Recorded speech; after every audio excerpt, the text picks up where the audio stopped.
Uhum.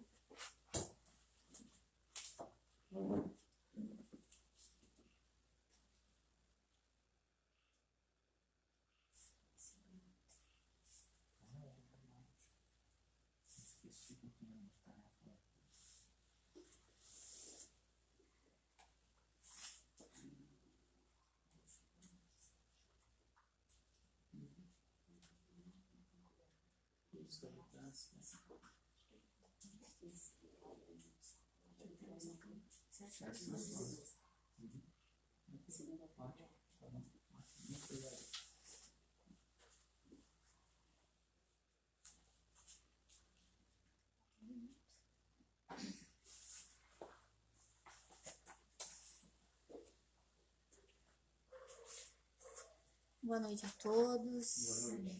Sejam todos bem-vindos à nossa casa. Aqueles que estão assistindo pelo Facebook, também sejam todos bem-vindos. Vamos daqui a pouquinho iniciar a nossa tarefa desta noite.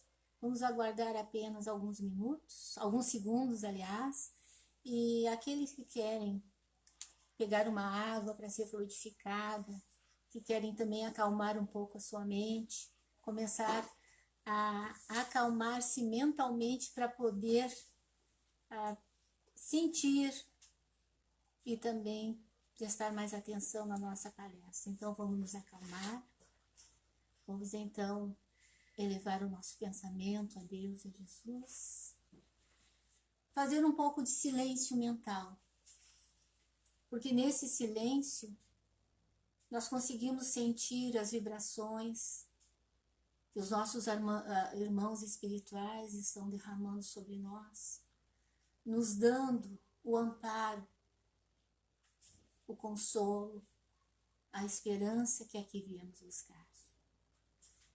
Que Jesus permita que esses espíritos amigos possam envolver a todos nós e que possamos sentir a sua presença, a derramar tudo aquilo que estamos necessitando.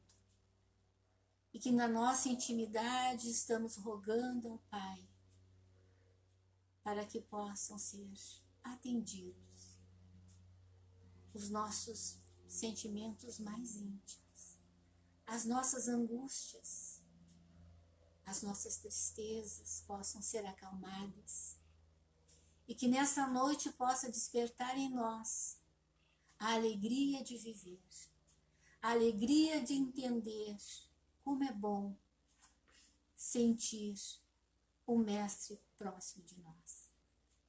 Assim, queridos amigos, iniciamos a nossa tarefa de hoje, convidando a nossa amiga Jane, que irá conduzir o nosso trabalho desta noite.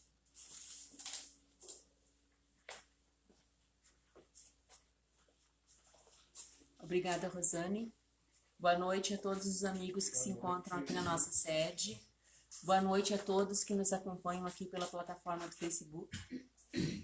Sejam todos bem-vindos, em nome da Sociedade Espírita Luz, Paz e Caridade. Como acredito que a maioria das pessoas conhecem já, esse nosso trabalho de hoje é uma reunião dialogada.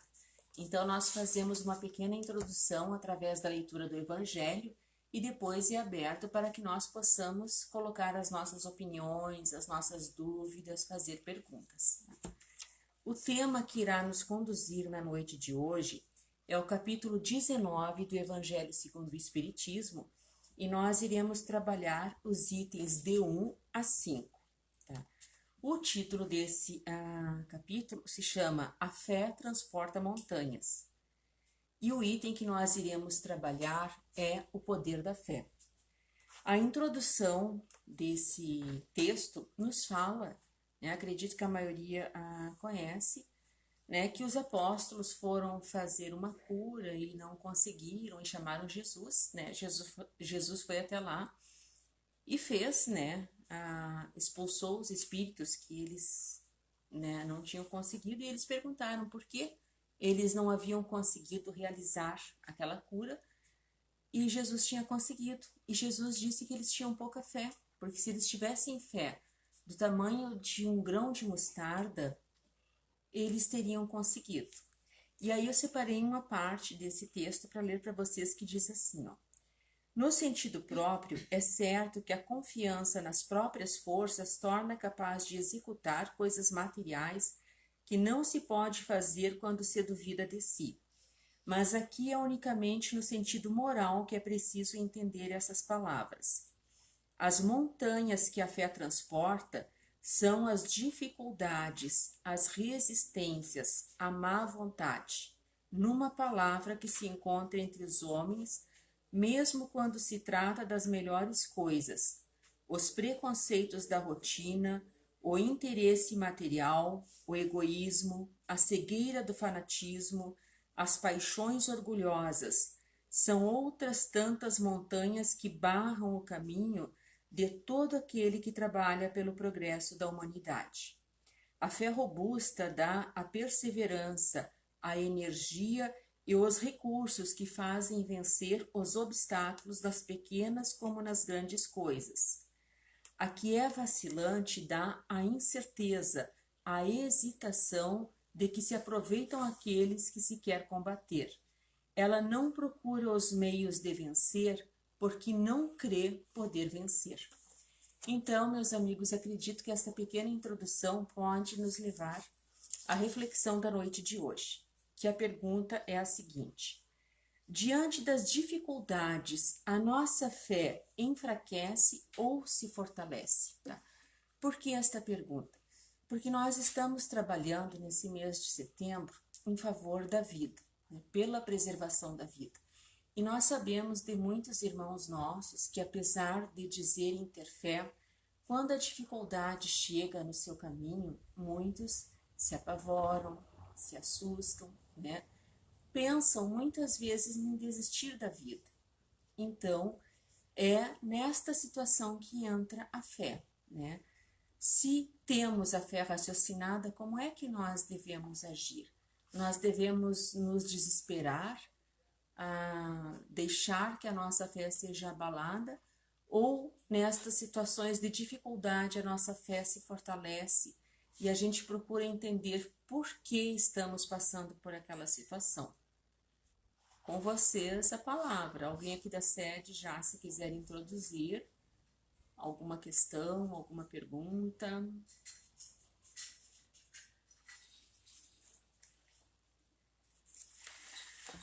Bom, vamos, enquanto o pessoal não se manifesta, né? Nós sabemos, né, que cada um de nós, como diz, né, no Evangelho também, a cada um segundo as suas obras. Será que Deus, que é Pai, que é bom, que é amor, que é bondade, será que Deus nos daria uma carga maior do que nós podemos suportar? Será que teria algum sofrimento, alguma dificuldade na nossa vida que nós não conseguimos dar conta?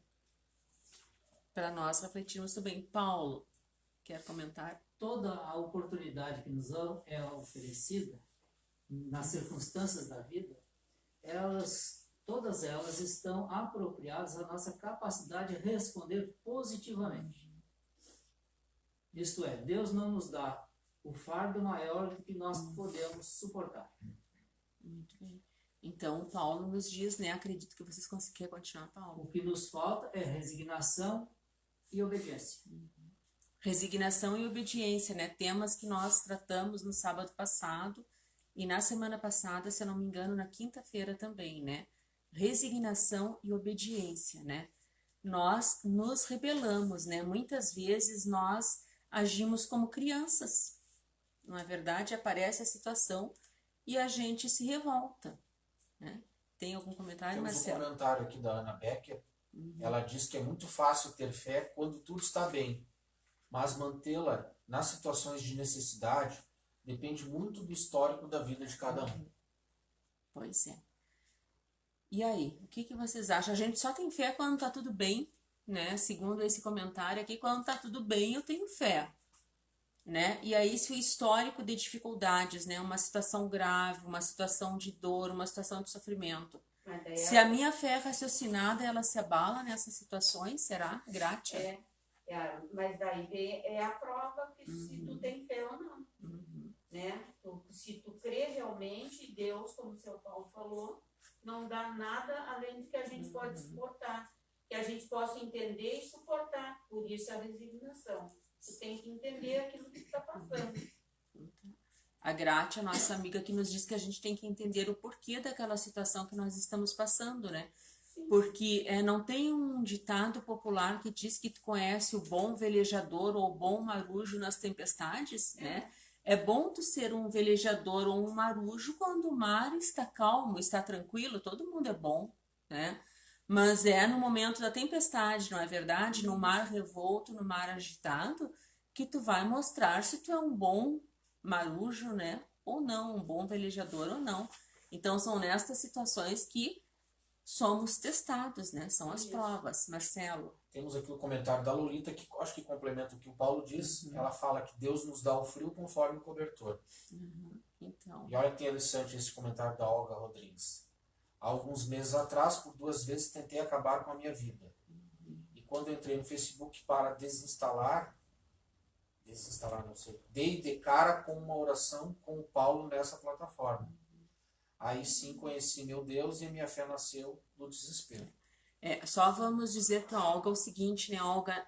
Nós somos imortais, né? Nós não acabamos com a nossa vida. A gente até pode exterminar o nosso corpo físico, né? Podemos exterminar o corpo. Não é um direito nosso, porque quem nos deu a vida foi Deus, e só Deus que sabe o momento que nós temos que partir. Mas quando a gente extermina o corpo físico, nós continuamos vivendo, né? Nós recebemos muitas vezes depoimentos de irmãos nossos, né, que desencarnaram já através das reuniões mediúnicas, nos contando do sofrimento e da dor deles, né, que eles pensavam que sofriam, e quando eles colocaram fim à vida deles, foi que o sofrimento realmente começou e tomou proporções muito maiores, né. Então, assim, é nesses momentos de dor e de sofrimento que, como eu disse, a gente pensa em dar fim à vida. Às vezes a solução está logo ali adiante e a gente não teve paciência para esperar, né? Então, não temos nenhuma situação na nossa vida que a gente não consiga suportar. Nós somos fortes, às vezes até desconhecemos a força que nós temos, mas nós temos condições de enfrentarmos. Marcelo. A Beth comenta que, embora saibamos que as dificuldades fazem parte da nossa evolução, quando as aflições chegam, nos sentimos fragilizados.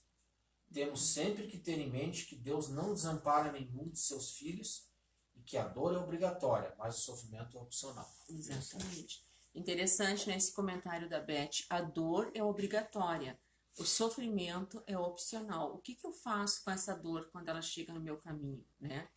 Eu maldigo, né? Eu né, trato mal, eu maldigo, eu me revolto, ou eu entendo essa dor como um instrumento que está sendo colocado na minha caminhada para me tornar mais forte, né? Para me fortalecer, para eu aprender a superar provas, né? Como é que eu lido com esta dor? É uma pergunta que nós podemos fazer, né? Se a gente for olhar, às vezes a gente, né, toda dor é importante porque cada um é que sabe dela, né? Não tem como a gente comparar. Mas às vezes a gente olhar para o lado, olhar para as dores dos nossos semelhantes pode nos ajudar, né? Porque a gente pode se dar conta que aquela dor que para nós tem uma proporção muito grande, tem um outro irmão que está numa situação bem pior do que a nossa e enfrentando, né, de uma forma diferente, né? Procurando entender o porquê daquele sofrimento, daquela angústia, sem se revoltar. Acredito que todos nós que estamos vivendo ainda uma pandemia, né? Parece que a pandemia já acabou, mas não acabou ainda. A gente viu ao longo desse último ano e agora esse ano muitas pessoas maldizendo a pandemia, com nomes assim bem, né? Essa maldita pandemia, né? E outras pessoas eu já vi dizerem bendita pandemia. Como esta pandemia me ofereceu oportunidades, né? O quanto eu cresci nesse último ano. Mesmo pessoas que perderam afetos, né? Que ficaram doentes, que tiveram o vírus, né? Que perderam pessoas queridas, mesmo assim essas pessoas dizem o quantas oportunidades eu tive, quanto eu cresci, quanto eu aprendi, quantas lições eu tirei. Então, o problema não é o sofrimento, não é a dor, não é a pandemia. É como nós enfrentamos estas situações. Marcelo, tem mais comentários? Temos sim. A Maria Lúcia diz que Deus nos dá o fardo, Ele confia em nossas capacidades, nós, porém, não confiamos em nós mesmos. Olha que interessante esse pensamento da Maria Lúcia, né? Deus confia em nós, Deus nos dá o fardo, né? Ele sabe das nossas forças e das nossas possibilidades de carregar aquele fardo, mas nós não acreditamos na nossa força, né? Interessante. Temos mais aqui. A Fabiana diz que aquela pessoa que tem o conhecimento do Evangelho na hora da prova pode se fortalecer pela fé. Mas aquelas pessoas que não têm conhecimento é mais difícil. Essas temos que auxiliar. Temos que auxiliar, então. Quem conhece já, quem tem o conhecimento do Evangelho, dos ensinamentos de Jesus Cristo, né, tem o dever de auxiliar aquele irmão que ainda não tem esse conhecimento. E como é que a gente auxilia esse irmão? Como é que a gente pode auxiliar? Né? Conversando com ele sobre o que nós já conhecemos. Quem vai na casa espírita, de repente convidando para vir junto à casa espírita, ou para assistir a palestra nesta plataforma ou em outras plataformas, oferecendo um livro para que ele possa ler, aconselhando, não é mesmo? Isso. A Regiane diz que nossa rebeldia diante das leis de Deus não nos permite a compreensão e o entendimento de que tudo é consequência de nossas próprias atitudes. Mudar o olhar através do autoconhecimento, coragem de fazer a transição do homem velho para o homem novo. Então, tudo, né, é fruto das nossas atitudes, dos nossos comportamentos, das nossas experiências nesta ou em outra vida. Muitas vezes a gente também não entende quando chega a dor, a gente atribui a Deus. Por que Deus está fazendo isso comigo? Por que Deus colocou esta situação na minha vida? Quando assim, ó, Deus não tem nada a ver, fomos nós, através das nossas atitudes imprevidentes, que trouxemos aquele sofrimento para a nossa vida. Porque se nós olharmos para trás, se em vez de um comportamento nós tivéssemos tido outro, provavelmente aquela situação não teria acontecido. E quando a gente não consegue enxergar nesta vida, quem sabe em outra existência, quem sabe a gente está tendo a oportunidade agora de reparar ou de se libertar de algo que tenhamos, né, feito em outra vida, quem sabe? Por isso a importância do autoconhecimento que a Regiane faz menção. Autoconhecimento, exatamente. A Maria Lúcia nos diz que a nossa caminhada é feita de aprendizados em todos os aspectos e o aprendizado da fé raciocinada é um dos maiores exercícios. A gente com a gente mesmo. Cada um vai despertando dia a dia ao buscar se conhecer diante de cada momento. Fé raciocinada, né? A Maria Lúcia traz. Qual é a diferença da fé raciocinada da fé cega, né? Porque tem a fé cega, aquela que tu pega lá as palavras, né? E tu interpreta elas ao pé da letra, como se diz. Tu não procura raciocinar, compreender, estudar, entender, né, o porquê. Então, a fé raciocinada, ela se dá através da razão, né? É essa a diferença, não é, Marcelo? Exatamente. A gente compreendendo aquilo que a gente acredita. A gente compreende. Tem um sentido naquilo que a gente acredita, né? Não é porque alguém nos disse, né? Ou não é porque está escrito, né? Não é Tá porque- escrito lá ou alguém disse e a gente segue aquela pessoa, né? Aquele líder religioso, né? A gente segue ele sem questionar. Porque né? o que está escrito pode ter diversas interpretações. Exatamente. E cada fé interpreta de acordo com aquele conhecimento dela, né? A Ana diz que ter fé também não significa vibrar positividade diante das dificuldades e dos problemas, mas ensina a racionalizar o sentimento, acolher a dor, entender e aprender com os empecilhos que aparecem no meio do caminho. Interessante. Acolher a dor, né? Isso é muito interessante porque às vezes a gente acha, a dor aparece e a gente quer eliminar a dor a todo custo, né? Como é que tu não vai ter dor se tu tá doente, tu tá com uma doença séria, se tu vê um familiar teu, um afeto teu sofrendo, né? É claro que a gente vai sofrer, claro que isso vai doer. Então, essa é a importância da gente acolher essa dor também. A gente não precisa querer eliminar, né? A gente acolhe a dor. O que é acolher a dor? É entender, olha, tá doendo sim, tô sofrendo, tô triste, mas vai passar. Esta é uma situação passageira. Porque às vezes, assim, se a gente não se permite sentir aquela dor, né? A dor não vai deixar de existir. Ela vai continuar existindo. Só que ela vai estourar onde? Se a gente não acolhe aquela dor. Ela vai estourar, a gente vai somatizar no nosso corpo físico. A gente vai ter uma gastrite, a gente vai ter uma alergia, a gente vai ter uma queda de cabelo, né? Porque a gente está negando a dor. Então, assim, acolher a dor é permitir, é se permitir ficar triste, é se permitir chorar, é se permitir sofrer, mas não deixar isto descambar para um estado depressivo, sem esperança, né? Essa é a diferença, né? Porque Sobre a dor, todos nós sofremos. desculpe, já. Pode falar. Sobre a dor aqui, a Regiane diz que a dor é um grito de socorro. A dor é um grito de socorro. Exatamente. Poder falar sobre essa dor, né? Também dizer, olha, né? Se possível com um familiar, com um amigo, uma pessoa querida, olha, tô triste, tô sofrendo, tá doendo, se não, na casa espírita tem um atendimento fraterno, né? Procurar alguém com quem a gente possa conversar, ou um terapeuta, se a gente tem condições, mas não ficar guardando aquela dor, né? De sentir a dor e poder conversar com ela, né? Poder trocar aquilo que a gente está sentindo com o outro, né? Isso é muito importante também. Certo. Tem mais comentários, Temos. Marcelo? A Regina diz que todas as provas que passamos é para a nossa evolução moral. Tudo é para o nosso aprendizado e se tivermos fé e resignação, passaremos por elas com mais confiança que tudo vai ficar bem. Fé e resignação, né? Passaremos por ela e tudo vai ficar bem, diz a Regina. Se nós pararmos, né, e conseguirmos dar uma olhadinha para trás em nossas vidas, quantas situações a gente já teve na vida que a gente pensou que aquilo ali não teria fim, que a gente sofreu, que foi um momento muito difícil, de muita dificuldade, e, no entanto, a gente superou. E a gente está aqui, né? Então, talvez apareçam outros. E a gente vai conseguir superar também. A gente vai conseguir passar, não é, por estas provações. Certo. Tem mais?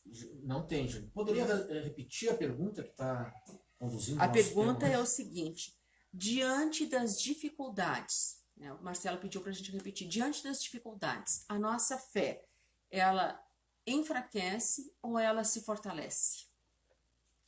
O que acontece com a nossa fé diante da dificuldade? Se não for raciocinada, enfraquece. O Paulo nos diz que se esta fé não for raciocinada, ela enfraquece. Então, a fé cega, né? Aquela que tu segue um líder, tu segue uma leitura, tu segue um livro sagrado, sem questionar, né? E ali não diz isso, né? Ali diz que tudo vai se resolver como num passe de mágica. E aí... E a fé raciocinada é aquela que apresenta confiança em alcançar um objetivo, a certeza de alcançar esse objetivo e a lucidez para mentalmente já elaborar alcançar o objetivo. É a compreensão de que aquele momento difícil vai passar. Isso. Confiança. Confiança. Então, a fé raciocinada é composta de 3 itens: confiança, certeza e lucidez. Confiança, certeza e lucidez, né? Os requisitos da fé raciocinada, o Paulo nos diz. Lucidez, né? Essa lucidez é quase uma certeza, né? Uma visão, né? De que tudo vai se resolver. Mas isso é um sentimento ou é racional, Jane? É um porque a gente percebe que algumas pessoas têm esse sentimento de fé, têm esse posicionamento de fé, e elas nem raciocinam sobre isso. Aquilo é inato. É inato nela. E ela nem está pensando. Aquela fé, ela tem certeza que vai passar por aquela dificuldade e nem pensa a respeito. Será que essa pessoa tem uma fé mais fortalecida? E será que ela adquiriu esta fé Sim, aqui, nesta existência, né? Essas pessoas que nem que o Marcelo está nos dizendo aqui, que elas não se abalam, que aparece uma situação de dificuldade, elas nem raciocinam, elas nem pensam, elas nem elaboram, elas têm certeza que tudo vai se resolver. Elas têm uma fé tão fortalecida, né? E será que se adquire esta fé, a gente já nasce com ela ou a gente constrói ela ao longo das nossas existências? É a conquista do ser humano. Conquista do ser humano, a gente conquista. A gente poderia dizer que essas pessoas já superaram essa etapa que a gente precisa aqui então ainda, Paulo, de ter que pensar, raciocinar, entender. Ela já passou por isso. Ela não tem mais dúvida. Não tem mais dúvida. Muito Porque ela interessante, já tem né? as experiências anteriores. Ela já passou por essas situações e ela saiu, e ela sabe que como ela saiu das situações, ela vai sair de novo, não é? E isso não tem a ver com intelecto, não são pessoas mais inteligentes, é o contrário, geralmente as pessoas mais inteligentes têm menos, assim, né? E nem religião. Exatamente, não tem Não ver. tem a ver com religião, não tem a ver com intelectualidade, né? Isso mesmo. Isso é evolução espiritual, né? A pessoa É. já vem com esse preparo. Então ela sabe que tudo tem um começo e um fim, com exceção da nossa vida. E os problemas acabam, eles se iniciam e acabam. E eles nos ensinam durante esse período. E as pessoas que têm essa ciência não se abalam tanto quanto aqueles que não têm fé. Isso Eu mesmo. acredito. Evolução espiritual, Porque Paulo. tudo que nos acontece, de bom ou de ruim, é para a nossa evolução. Porque no final é para o nosso bem. Nós é que temos um olhar de bom ou de ruim, de negativo ou positivo. O olhar é nosso. Mas se nós sairmos de nós para consultar a humanidade, vamos ver que é Deus agindo em mim para me colocar numa posição melhor. Logo adiante. Então a gente pode dizer que a fé é uma conquista. A fé é uma conquista. Uma conquista. A fé é uma Ninguém conquista. nasce prontinho com a fé É uma conquista, pronta. né? Mesmo quando a gente diz que a fé é inata, né? A fé é inata dessa pessoa. É inata, Nessa- mas ela conquistou, né? É uma conquista. Jane, quando nós programamos as nossas férias para o verão, quando nós pegamos um avião e viajamos, depositando a nossa vida nas mãos do piloto do avião, sem nem conhecer, isso é fé. Isso é fé. A gente acredita que vai chegar o verão e que a gente vai vivenciar a experiência das férias. A gente acredita que através daquela viagem chegaremos ao nosso destino. Isso é fé. Isso mesmo. Mas o que normalmente acontece na hora da dificuldade, essa fé falha.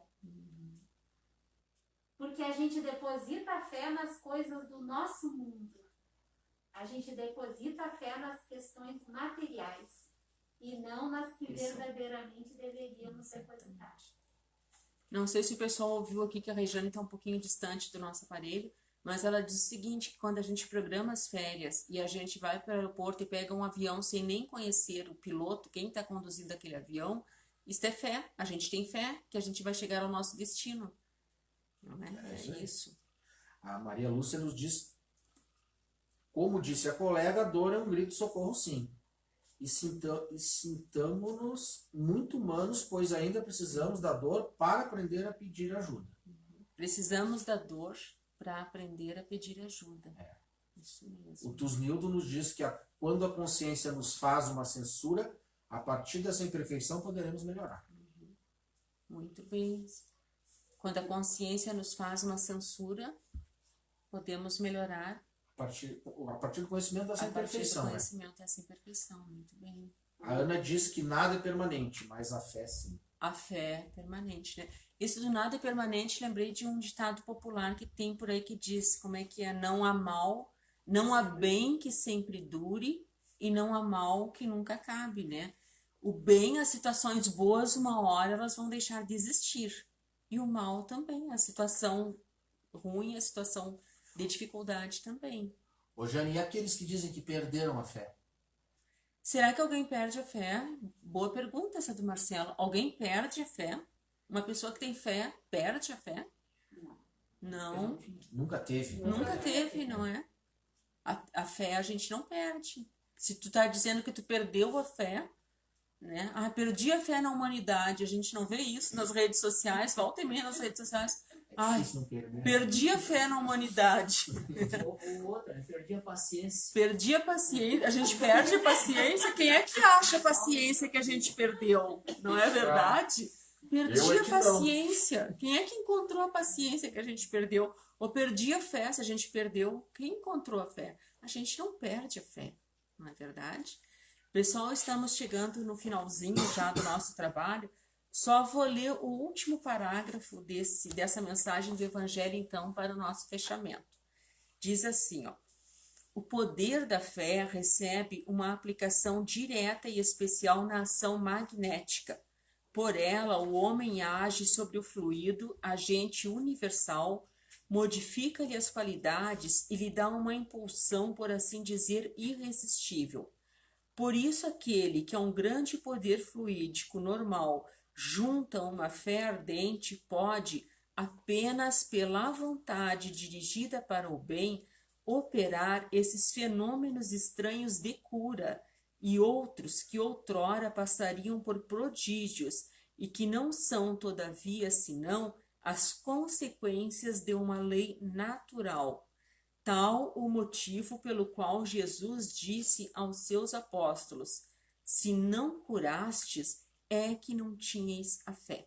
Então, todos nós temos em nós esse poder de nos autocurarmos, de enfrentarmos, de passarmos pelas dificuldades. Se nós não conseguimos isso, é porque ainda não temos fé. E a nossa fé pode ser construída e exercitada. Não nos esqueçamos disso. Muito obrigada pela contribuição de todos os amigos aqui da Casa Espírita. Muito obrigada aos amigos que trouxeram as suas contribuições aqui do Facebook. E fiquem com Deus. Vou passar a palavra para a Rosane agora, que vai nos conduzir para o nosso encerramento. Muito obrigada.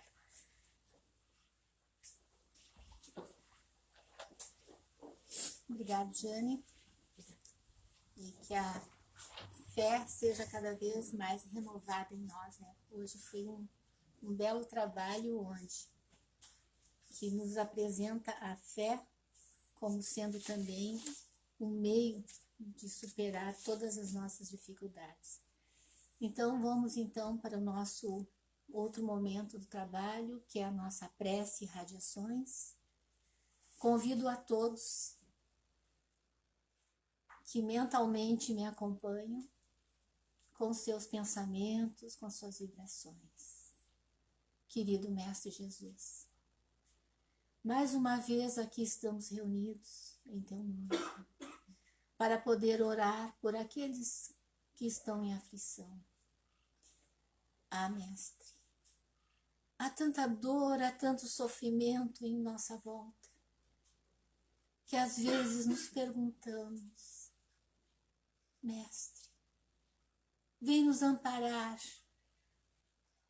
vem nos proteger, vem derramar sobre nós a Tua esperança, a Tua confiança que a cada dia deposita em nós. Querido Mestre, hoje oramos por todos aqueles que se suicidaram,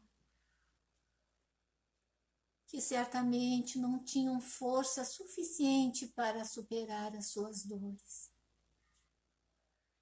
Quem sabe faltou a fé que tanto foi comentada hoje, Mestre. Que eles possam ser envolvidos pelo nosso sentimento de amor, de ternura. Que os nossos braços possam abraçá-los e demonstrar todo o carinho, todo o amor, sem nenhum julgamento. Que eles possam, Mestre, sentir essa vibração. Que seus familiares possam também ser envolvidos para aliviar as suas dores. As suas perguntas íntimas: por que fizeram isso? Como eu não percebi antes? Isso gera, muitas vezes, Mestre, um sentimento de culpa. Mas sabemos que nesses momentos, por pior que seja a situação, somente aquele que está envolvido pode resolver. Por isso, mestre amigo, envolva a todos e aqueles que neste momento estiverem pensando em se suicidar, que as nossas vibrações de amor possam alcançar a todos, dando a eles uma esperança que tudo vai passar, que de um momento para outro tudo muda, mestre. Mestre, gostaríamos de levar a palavra de consolo para todos que neste momento se encontram em aflição e pedir a esses mentores espirituais que aqui estão, que possam envolver todos os lares, levando a esperança, a alegria, a tua palavra, mestre, que possam envolver os corações dos jovens, das crianças, dos idosos, porque só tu pode nos ajudar, nos amparar nas horas difíceis. Que esse sentimento possa envolver a todos nós. Que essa onda se multiplique, levando a todos que neste momento estão rogando a presença da tua paz em suas vidas. Que neste dia e nesta noite possa ser o momento do nosso despertar, para que neste momento podemos sentir o quanto tu nos ama, o quanto somos amados por ti e pelo Pai. Ao saber disso, não temos o direito, mestre, de nos sentirmos só, impotentes durante as dificuldades, pois o teu amor é a nossa força e que nos levará a vencer todas as dificuldades. Assim, agradeço a todos que nos acompanharam em pensamento e peço também aos nossos irmãos que irão aplicar o passe, que se coloquem em posição e que essas vibrações de amor que geramos possa ser ampliada e que cada um de nós possa sentir pelo nosso coronário as vibrações envolvendo o nosso corpo físico e espiritual, sentindo a paz, em nossa intimidade, agradecendo, pedindo por aqueles que amamos e por todas as alegrias que tivemos. Que possamos sair daqui amparados e certos o quanto somos amados, e que essa luz divina e curadora possa penetrar em nosso corpo como em nossos lares, e os nossos lares possam ser visitados por esses espíritos nobres e convidando todos que lá estão necessitando dessa ajuda, que possam ser encaminhados para cá, para que aqui também possam encontrar o consolo que tanto necessitam. Assim, agradecido que somos, encerramos a nossa atividade desta noite de preces e radiações. Agradecendo a todos aqueles que estiveram conosco e certamente foram visitados por esses nossos amigos espirituais. E peço a Deus que permita que no próximo sábado possamos estar todos nós aqui reunidos novamente para ouvir, sentir e falar do Mestre. Boa noite a todos.